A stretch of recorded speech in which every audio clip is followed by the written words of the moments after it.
법인이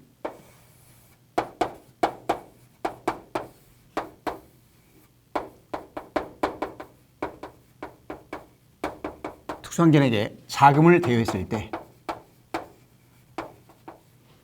이 자금 대여가 업무와 무관하면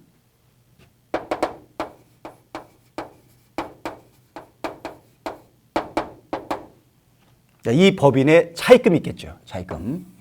만약 차입금이 있다. 그럼 이자를 줬겠죠. 지급이자.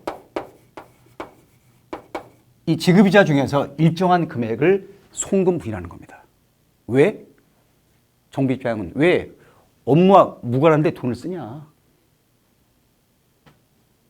이자 준 것을 부인해서 불이익을 주겠다는 거예요. 세금 더 내고 싶어? 계속 부인해서 이자를 부인해서 법인세를 더 과세할 테니까 불이익을 당하기 싫으면 이 자금을 빨리 회수해라. 이런 정책적 목적하에서 부인하는 규정입니다. 자, 의의 보시면요. 차입금이 있는 법인이 특수관계인에게 업무와 무관하게 가지금을 지급한 경우 이에 해당하는 차입금 이자를 손금불산입하여 세무상의 불이익을 줌으로써 기업 자금의 생산적 운용을 통한 기업의 건전한 경제활동을 유도하기 위하여 이 규정을 두고 있다는 겁니다. 이게 대법원의 판결 내용입니다. 그러면 이 규정은 앞에 설명드린 인정이자 규정과 뭐가 다르냐? 업무무관, 가지금 관련이자 하고 인정이자 규정 이것의 차이점.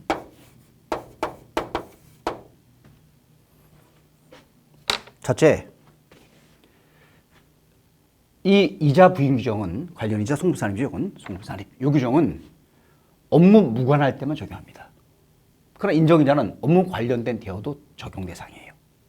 업무 관련성 여부가 달라집니다. 두 번째, 이 업무관 가지금 관련 이자 부인 규정은 지급이자가 있을 때만 부인합니다. 이자가 없다. 이 문제 없죠. 그러나 인정이자는 이자가 없어도 당좌대출로 이자를 계산해서 입금 산입해요. 그래서 이자가 없는 법인은 이 문제는 안 생겨요. 이 문제만 생깁니다. 인정이자는 이자가 있든 없든 다 생기는 거고 이자 없으면 이건 안 생기고. 세 번째, 인정이자 입금 산입은 이자를 적정하게 안 받을 때 생기는 문제죠. 이자가 적정하면 이 문제는 없습니다. 그러나 이자를 적정히 받아도 업무 무관한 대여면 이 문제는 생기는 거예요. 네 번째, 인정이자 입금 산입은 소득 처분할 때 주지면 배당, 임직원 상여 등으로 원칙적으로 소득 처분합니다. 그러나 이자 부인 규정은 소득 처분이 무조건 기타 사유출입니다. 소득세 문제는 안 생겨요. 차이가 여러 가지가 있죠. 그럼 주의할 점은 이거죠. 그럼 어떤 것이 업무와 무관한 대여냐? 자, 그건 회사 업무를 보고 따질 수밖에 없어요. 회사 어떤 사업을 하고 있고 이 자금 대여가 사업을 위한 거냐? 자, 사례를 보시면요. 첫째, 시행사와 시공사. 보통 시공사가 공사업체, 공사하는 건설사가 시행사에 자금을 빌려주는 경우가 있습니다. 공사 수행을 하기 위해서. 공사 원활히 하려고. 이거는 업무 관련된 대여입니다. 이자 부인 하시면 안 되죠. 또 재건축 사업할 때 자금 빌려주는 거. 역시 사업 수행을 위한 거면 사업 관련 대여입니다. 그런 사례가 있고요. 또 정유회사들이 주유소에 석유 팔기 위해서 사업 자금을 빌려주는 경우가 있어요. 주유소 건축 자금 빌려주기도 하고 그것도 주유소에 석유 팔기 위한 목적으로 이루어진 거라면 업무관 가지금이 아닙니다. 또 해외 자회사 등의 자금 빌려주는 거. 골프장 개발이나 골프장 운영하는 법인이 그 해외에 직접 투자해서 골프장을 개발하고 있는 해외 현지 법인에게 자금을 빌려줬다. 그리고 관련해서 국내에서 해외 골프장의 회원권 판매를 대행해주고 어떤 사업을 한다. 사업 관련된 거죠. 그래서 업무가 가지금 안 본다는 그런 해석이 있습니다. 또 국내에 있는 업체, 전자회사들이 많이 하죠. 해외, 베트남이나 뭐 중국이나 이런 데다가 자회사를 만들고 거기서 가공이나 이런 걸 하는 경우도 있죠. 원자재 납품하는 경우도 있고, 그래서 그런 경우도 업무 관련될 수가 있는 겁니다. 그래서 업무 무관한지는 회사 업무를 보고 판단하셔야 돼요. 그러면 여기에 해당되면 어떻게 잘 부인하냐? 계산식을 쓰는 거예요. 계산식. 지급이자 곱하기 차입금 족수분해 업무 무관 자산 적수 더하기 특수한 개인에 대한 업무 무관 가지금 적수.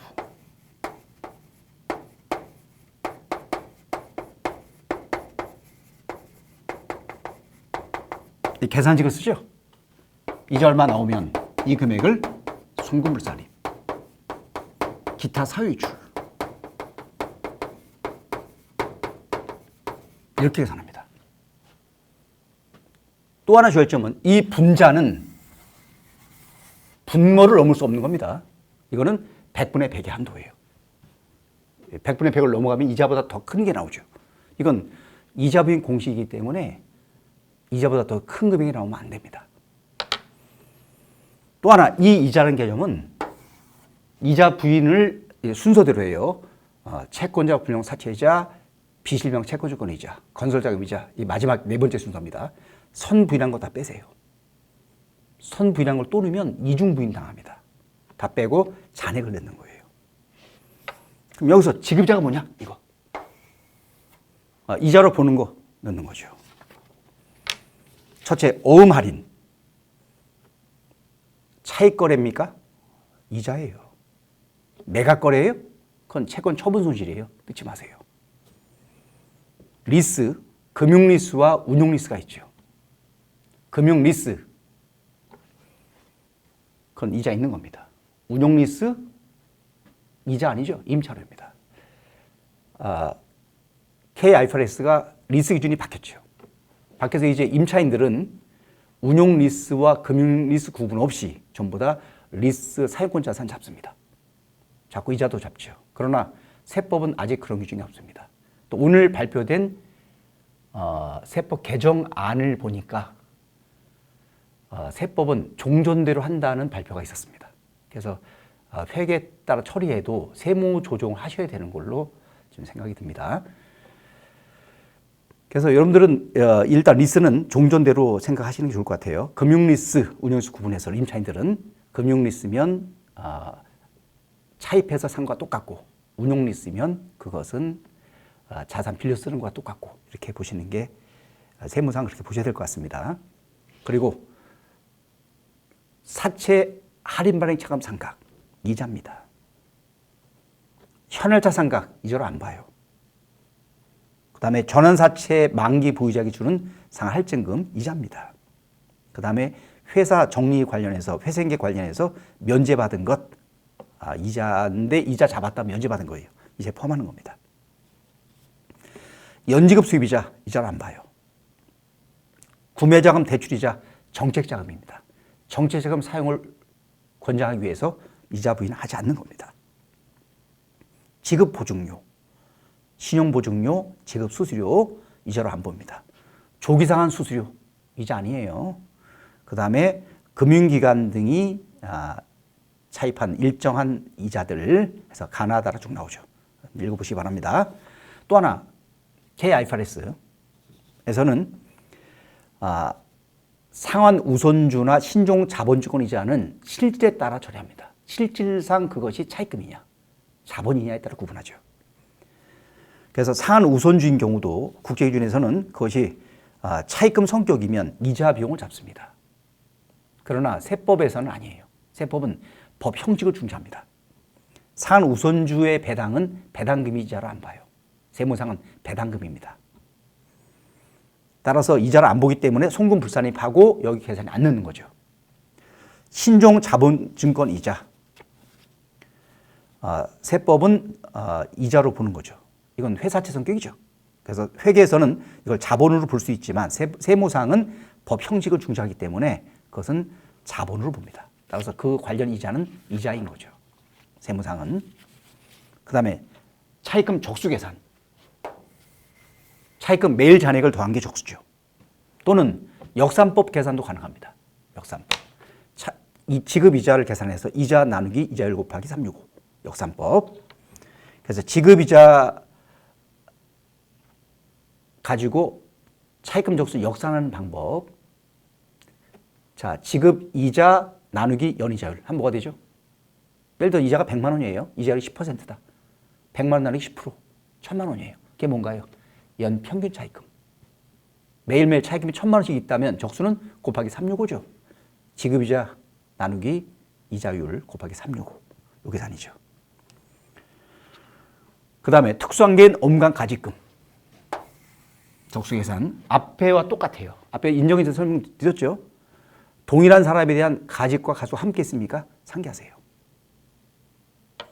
다만 별도의 약정이 있습니까? 상기하지 마세요. 똑같습니다. 그 다음에 관련 사례는 풀어보시기 바랍니다. 여기까지 해서 지급자 송부산의 강의를 마치겠습니다. 수고하셨습니다.